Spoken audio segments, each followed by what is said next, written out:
Hey everyone, I'm Brett, and welcome to Nightwood Guns. I have not been this excited for a review in a really long time. Today we are looking at the Bul Armory Axe Tomahawk. This one's the FS or the full size. I am really excited to dive into all of the nitty-gritty details with this pistol because, for me, this is my near-perfect out-of-the-box striker-fired pistol. In this world of the Glock cloning mania, this one stands clear above the crowd. I know I can be critical of a lot of guns, but if I were designing a striker-fired gun myself, it would turn out really close to this one. And this particular model I have even has 5 inline ports, so if you like ports and comps, this is gonna be a fun one to watch. So in this video, I'm gonna go over the pros and the cons when it comes to the Bul Armory Axe Tomahawk, and yes, that will include the ports, how they perform, and what kind of muzzle velocity they lose. So be sure to stick around for that because you're not going to want to miss it. Now this is pretty unusual for the channel. Bul Armory actually sent me this pistol to evaluate and use in future content. And that's pretty unusual because I make it abundantly clear that I am an honest channel. So a company has to be extremely confident in their firearm to send it my way. Before we hop into all of the features, let's talk about the actual shooting performance of this pistol. Right out of the box, I decided to toss this thing at the fast drill. That is 2 shots in a little box, a reload from slide lock, and then 4 shots in a big circle,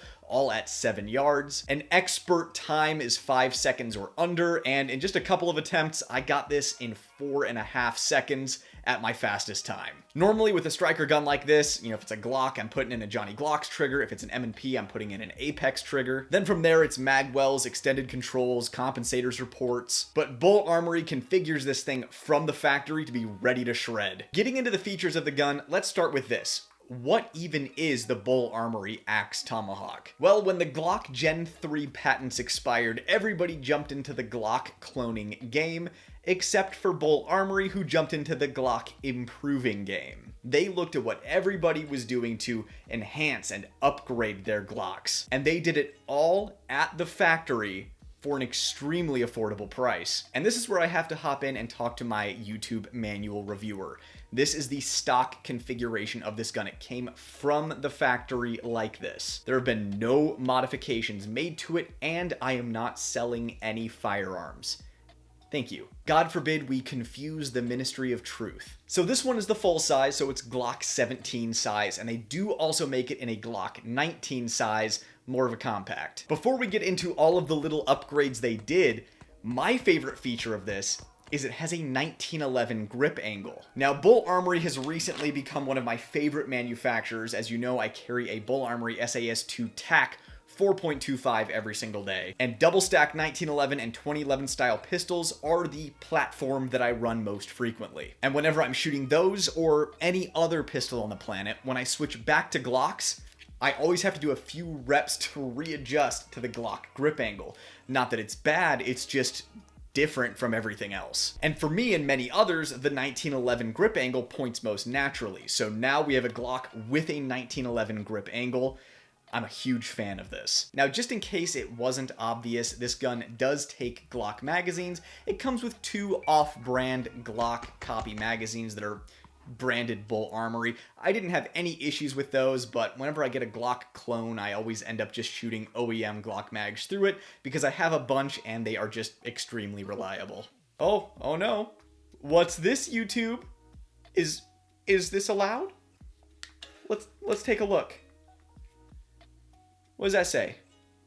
24. Do not demonetize this video. I am serious, Gypsy. All right, now hopping right into the features.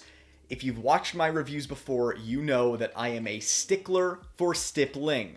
I'm a big grip texture guy. And my number one problem with grip texture is nobody brings it all the way up to the top. I say it in almost all of my videos, with the exception of the Spectre series from SIG and Shadow Systems. Not many people are bringing that stippling all the way up to the top on striker guns. But finally, Bul Armory brings it all the way up to the top, just the way I like it, because when you're shooting your pistol, this drumstick on your hand rests right there. And when there's no stippling, no grip texture, you have to grip real tight, and if your hands get sweaty or wet, it's going to start slipping. But with this texture there, it just absolutely stays put under recoil. Very controllable. Now, even though I praise somebody like Shadow Systems for bringing the texture all the way up to the top, it's not really aggressive enough for my taste, but on this one, it is the exact level of aggressiveness that I like, kind of a medium aggressive texture. So on the sides of this grip, they have the amazing stippling that I love, and then on the front strap and the back strap, they have angled checkering that just naturally locks into your hand without cutting your hand or hurting it. I noticed that this made for very easy one-handed shooting, maintaining it under recoil even when my hands got sweaty or wet. Now, I don't use my thumbs when shooting unless there's a proper gas pedal coming off the frame of the gun, so my thumbs are always just chilling off to the side. The accelerator cuts are not something that I would ever use, but a lot of people do use and enjoy them. And besides, even though they're there, doesn't mean I'm forced to use them. This is a great feature that many people are going to love. And between the stipple job and the accelerator cuts that are also stippled,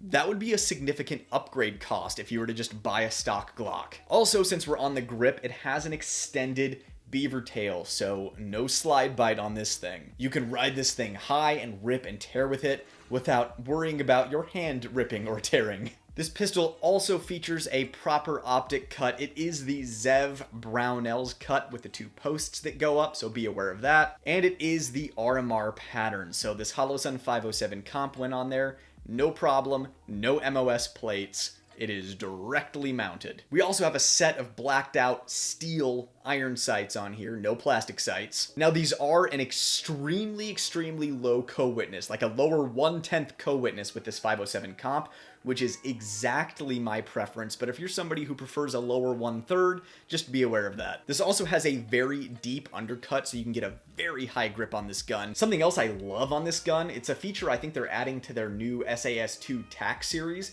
It's these slide serrations. They're very deep, very grippy, but they're rounded, so they're not going to cut you up. It's honestly an ingenious serration design. And of course we have a rail here. I believe these are universal or Glock size rail segments. So like the larger Picatinny rail slot attachments aren't going to work on this, but you know, pretty much every light comes with that universal or Glock pattern rail mounting system. I don't know. We do have an extended slide stop here for very speedy reloads if you want to use it as a slide release. And they also upgraded to a stainless steel guide rod. All welcome upgrades. If you're noticing the pattern here, they're just doing everything that most people do to upgrade their Glocks. Now, this is one of the things that impressed me the most, the way they built in an integral magwell to the pistol. So they have just ramped this off like Tony Hawk's Pro Skater, so you cannot miss a reload. No matter what angle you were going in at, the mag finds its way home. There are also two cuts on the side, so you can strip a magazine if you need to. And then there's my favorite part, the way they lipped out the bottom of the mag well, so you can get leverage that you would normally only be able to get from mounting a mag well onto a Glock, and it's integrated into the actual grip itself. This leverage allows you to maintain extreme control with a vengeance over your pistol. The magazine release is reversible if you are a lefty, so that's always a plus. This model has Bul Armory's PVD finish, which has held up extremely well. Its only weakness is getting scratched with like a key or a coin or something, but that usually rubs off with oil. My favorite thing about it is that it is extremely corrosion resistant, so you are getting an excellent finish, the same finish that goes on their double stack 1911s, the SAS2. So man, I love seeing a good finish on these things. This also comes from the factory manual reviewer with an upgraded trigger. So we have a flat trigger shoe, and the actual internals of the trigger have been smoothed up, and mine pulls right at 4 pounds, which is a sweet spot for a striker gun. Not only is it a flat shoe like many people like, it's also lightly dimpled on the face of the shoe, so your trigger finger just stays in place without getting scratched or being uncomfortable. The little dongle on the trigger sits flush when you're pressing it.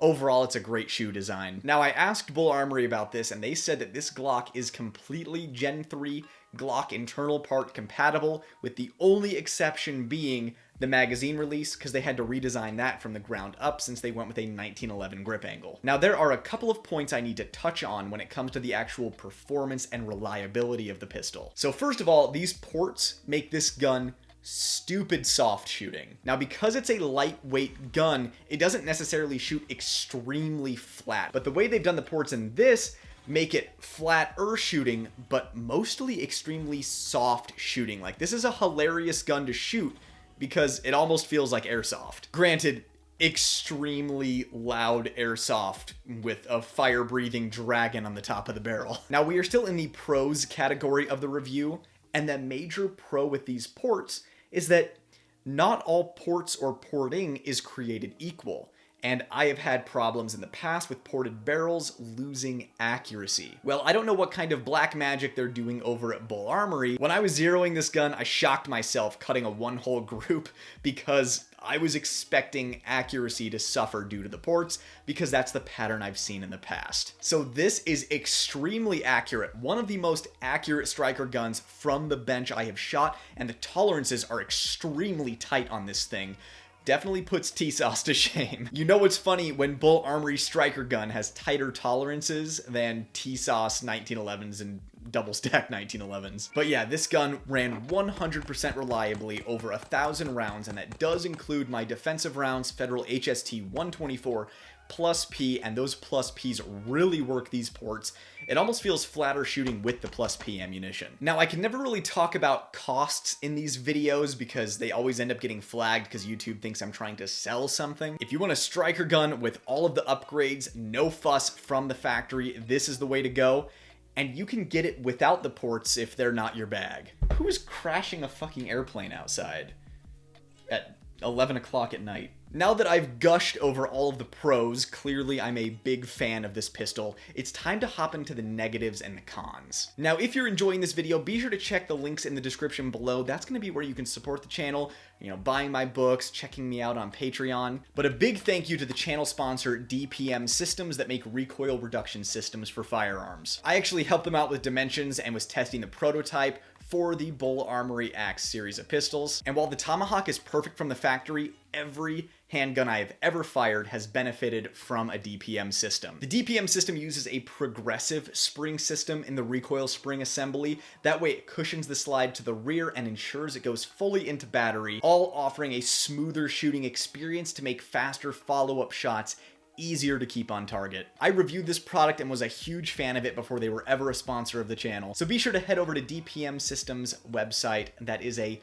.com, and of course you can enter Nightwood at checkout if you're looking for a little bit of a bonus. Now, my first con with this pistol, and honestly it's the only thing that holds it back, and it's not even Bul Armory's fault, it's just the fact that it's stuck with a Glock trigger. You can only make a Glock trigger so good, and if I were designing my perfect striker-fired pistol, it would pretty much be this gun with an Apex trigger for a Smith & Wesson M&P, and that's just not possible. Now, this trigger is about as good as, let's say, an Overwatch precision trigger with a dot connector in it. So it's really good, and this one breaks right at 4 pounds. So for a Glock trigger, this is about as good as it gets, unless you want to drop like $400 on something like a Johnny Glock's trigger, which is so good it's almost not a Glock trigger. This is definitely leagues better than a Glock trigger, but I'm not gonna lie, this gun was capable of running faster than I could run the trigger. If anything, that's just a testament as to how well designed this gun is, that Bul Armory took a Glock and built around it this incredible pistol. Now, my next couple of cons are going to be surrounding the actual ported version of this pistol. And don't forget, you can get this without ports, and honestly, if you're planning on using this for any kind of self-defense, I would recommend it without ports. If you watched my ports versus compensators video, you will see how ports absolutely shredded my arm with red hot shrapnel. It's all fun and games until that stuff ends up in your eyeballs during a defensive shoot. Be going home wearing 2 eye patches. But if you get this as a range gun, or if you just don't care, you're gonna run ports for self-defense anyways, this gets your gun so dirty, so fast, it's not even funny. Usually after about 100 rounds, I can't even see through my red dot anymore. It's pretty much an occluded optic at that point. Also with the ports, I definitely chronographed it, and depending on ammunition, you were losing between 50 feet per second and 100 feet per second. So if you plan on using one of their ported guns for defense, I do recommend only running plus P ammunition through it. 1, it makes it shoot flatter, and 2, you're only losing about 50 feet per second and you're still reaching the velocity that ensures a hollow point will expand. Another con, out of the box and for a while, the magazine release was really sticky. Now, it's not like the magazine wouldn't eject, it's just one of those things where you're pushing the button in, it's kind of creaky and sticky. But after 600 rounds and a bunch of dry fire, that completely smoothed out, and now it's a better mag release than what's on a stock Glock. Another minor con is this does have the Zev Brownell's optic cut, which is a very solid optic cut. It's a way to just direct mount your optic on there, and it's not going to budge. It has the two posts that come up. The only issue with that cut is it requires thinner screws than are provided with any of the red dots on the market. So you might end up having to hunt down the proper screws from this, and I ordered some Zev screws, Brownell screws, and they were either too long or too short. I did notice that Bul Armory on their website sells a screw mounting kit, but they were sold out when I was looking, so I ended up just going with the optic cover screws that came with it, and they seemed to be the right length. So I just used a torque driver and some blue Loctite, and it's held through 1,000 rounds. I'll report back if anything happens. Now, the only other potential con that I could find with this is, unlike other striker fire offerings on the market, it does not come with additional back straps, so you can adjust how it fills your hand or the trigger reach. Now, I didn't care about this because I don't put any of the additional back straps on my guns at all. I just shoot them out of the box. I wear a medium-sized glove, and it seems that pretty much every gun in its factory configuration fits me, with the exception of going really small like a SIG P365 or really big like an HK Mark 23 or a Desert Eagle. And everybody in my life that I had shoot this gun, from students to family, of all different hand sizes, nobody complained. This just seemed to be kind of the Goldilocks perfect grip circumference for everybody. And honestly, that's all I could really drum up as far as negatives go. For me and my criteria, what I think makes for an excellent shooting pistol, this is near perfect. If you want a striker fired pistol with every single upgrade done to it from the factory, and one that has a 2011 or 1911 grip angle, then this is a no-brainer, especially for the price. I'm gonna be honest, I love this pistol so much, on my own dime, I'm probably gonna be picking up the Glock 19 size one as well. Bul Armory has thoroughly impressed me.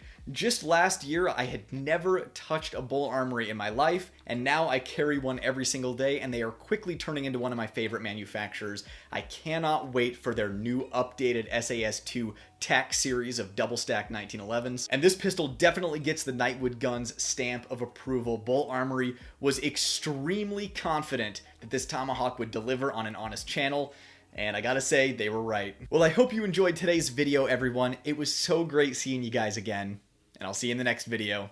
I'm Brett, and this was Nightwood Guns. Nightwood out!